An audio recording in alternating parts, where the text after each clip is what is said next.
바이블이죠, 바이블. 성경.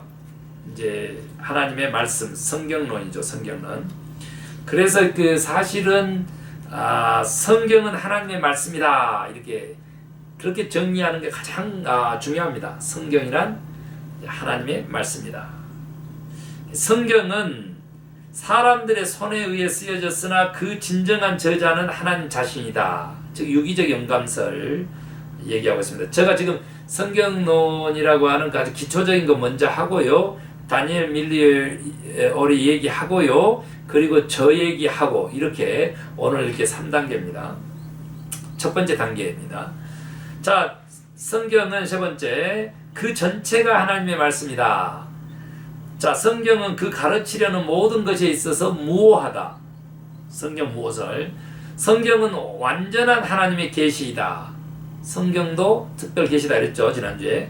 그 다음에 여섯 번째, 성경은 유일한 하나님의 말씀이다. 이게 하나님의 말씀이라는 게 계속 이제 나오죠. 이게 이제 기초기 때문에 이렇게 정의합니다. 자, 일곱 번째, 성경은 모든 신앙적 사고, 결정, 행동, 체험을 판단하는 궁극적 규범이다. 성경의 참된 교사는 성령이시다. 성경은 성경 자체로 해석되어야 한다. 성경은 오늘 우리에게 주시는 하나님의 말씀이다. 성경의 중심은 예수 그리스도이시다. 성경은 우리로 생명을 얻게 하고 우리의 삶을 온전하게 하기 위한 길이요 양식이다. 진리죠.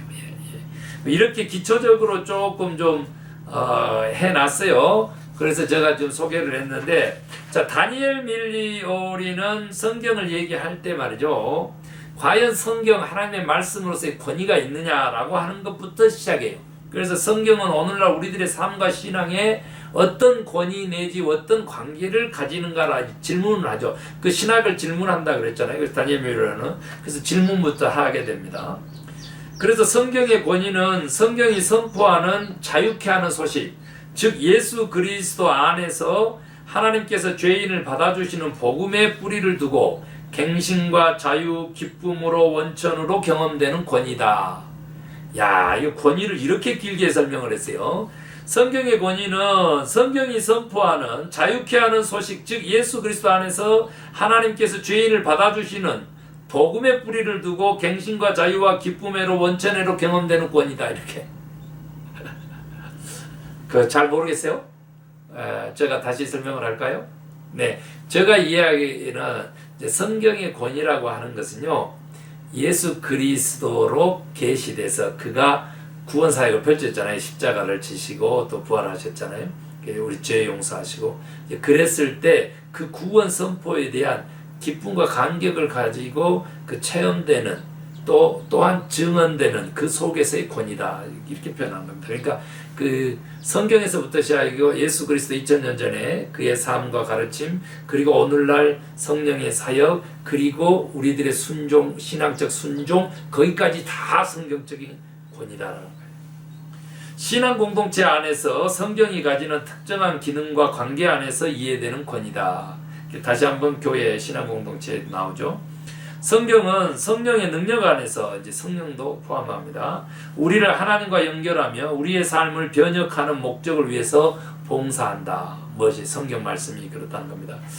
그래서 생명과 새로운 삶과 풍성한 삶에 대한 철저한 하나님의 은혜에 의존하는 순종의 자세 속에서 성서적 증언의 권위를 발견한다. 제가 조금 전에 설명했던 그런 겁니다. 그래서 그 성경의 권위부터 좀 얘기한다는 거, 이것이 굉장히 좀 중요한 것 같아요. 다니엘 밀리오리 좋은 것 같습니다. 자, 근대 문화 속에서의 성경의 권위, 보다 더 철저한 비평적인 자세가 필요하고, 새로운 공동체를 창조하시는 하나님이 자유케 하시는 사랑의 권위, 하나님과의 관계 및 타자의 관계 안에서 새로운 삶과 자유를 지어가는 통치적 권위로서 성경적 권위다. 저는 이해해요. 여러분은 어쩌신지 모르겠습니다. 자, 부적절한 접근이라고 하는 게 있어요. 성서 문자주의적 접근, 그 부적절하다 그랬습니다. 이거 다니엘 밀리오리가 얘기한 겁니다. 그 다음에 두 번째, 역사적 자료적 접근. 이게 역사서가 아니고 과학서적이 아니에요. 그거 안 됩니다.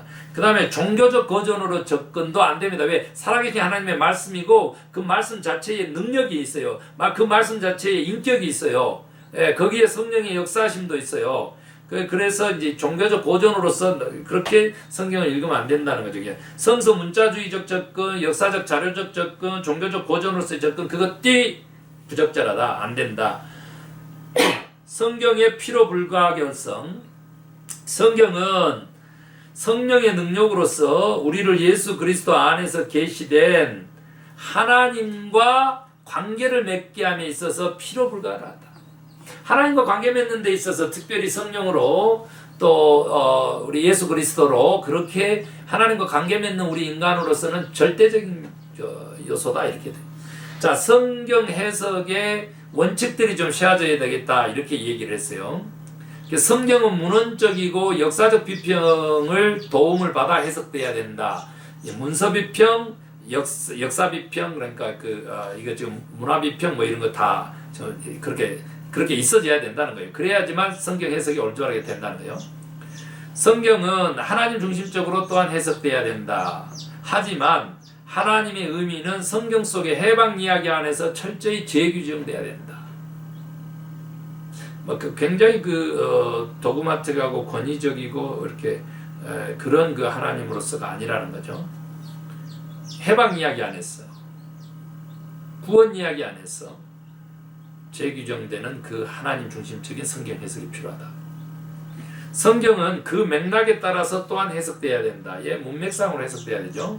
문자적으로 하면 안 된다는 게. 하지만 그 맥락은 모든 피조물의 정의, 자유, 평화를 향하여 열망하는 것을 향하며 점차적으로 열려 있어야 한다. 그 열망을 또한 담아내고 포함하고 있어야 돼. 성경 해석의 맥락은 개인적 맥락과 동시에 더 큰 신앙 공동체 맥락에서 열려져 있어야 되고 검증받아야 한다. 성경 해석을 할 때 이렇게 원칙들을 세웠어요. 굉장히 저는 사실 은혜 받아요. 네. 자, 성경론을 또 이렇게 다니엘 밀리오리 거 얘기하고 성경 기초적인 것들로 한번 좀 가볼게요. 그리고 이제 제가 성경 뼈대 4가지 좀 얘기를 해볼게요. 좀 시간이 걸려요. 성경은 하나님의 말씀이다 그랬고요. 성경은 사람들의 손에 의해서 쓰여졌으나 그 진정한 저자는 하나님 자신이다. 유기적 영감설. 제가 이거 다 성경론으로 해가지고 얘기했죠. 그래서 하고 있는 걸 또 하고 있으면 안 되죠. 성경의 상식 좀 이렇게 볼게요. 기록 기간은 약 1600년, 구약이 1500년, 신약이 100년 기간의 역사입니다. 그러니까 그 기간에 대부분 성경 66권이 기록됐죠. 기록자는 36명이고요. 구약 28명이고 저자가 신약 8명입니다. 그 성경의 권수와 장절을 한번 알아보면요. 구약이 39권, 신약이 27권이죠. 그런데 구약이 929장으로 되어 있고 23,142절로 구성되어 있고요. 신약은 27권이면서 260장으로 구성되어 있고 7,956절로 구성되어 있습니다. 그래서 합이 66권, 1,189장, 31,098절 이렇게 되어 있습니다. 성경의 권, 장, 절 이렇게 제가 요약을 했고요. 이제 성경의 분류인데요. 이게 이제 이것으로 이제 제가 뼈대를 세우거든요. 그러니까 잠깐 우선 하고 그 다음에 제가 뼈대를 세울게요. 일단 구약은 율법서, 역사서, 시가서, 예언서인데 율법 5권, 역사서 12권, 시가서 5권, 그리고 예언서가 5권, 12권 해가지고 17권 이렇게 돼서 39권이 됩니다. 신약은요. 복음서, 사복음서가 있고 역사서, 사도행전이 있고 한 권이죠. 서신서가 21권, 예언서가 1권 이렇게 돼서 27권으로 구성되어 있습니다. 자, 성경을 주신 목적에 대한 얘기, 또 성경 말씀 사역, 그리고 성경 말씀을 이해하는 방법, 이제 이거 좀 이렇게 기초적인 거 뭐 이렇게 좀 설명할게요. 이거 지금 좀 초등학생적인 건데. 그리고 다시 제가 성경의 뼈대를 세우는 그 주제로 넘어와서 정리할게요. 자, 성경을 주신 목적은 모든 사람이 죄인인 것을 깨닫게 하게 주셨다. 예수 그리스도를 믿어 생명을 얻게 하기 위해서 주셨다. 하나님의 아들 예수 그리스도를 믿는 자들에게 영생이 있음을 알게 하기 위해서 성경을 주셨다. 성경은 인생을 의로 교육하여 온전케 하기 위해서 주셨다. 이렇게 성경 주신 목적 4가지 좋습니다.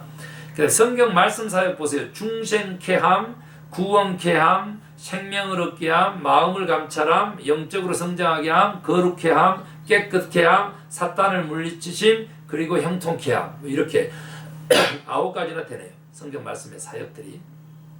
자, 성경 말씀을 이해하는 방법으로는요, 성령의 조명하심으로, 탐구함으로, 들음으로, 가르침을 받음으로, 믿음으로, 자주 읽음으로, 외움으로, 묵상함으로, 이렇게 8가지나 됩니다. 자, 그런데 여러분 성경의 뼈대를 제가 이렇게 세울게요. 그러니까 아까 66권 그것을 이제 4가지 기둥, 4가지 뼈대로 요약할 수가 있어요.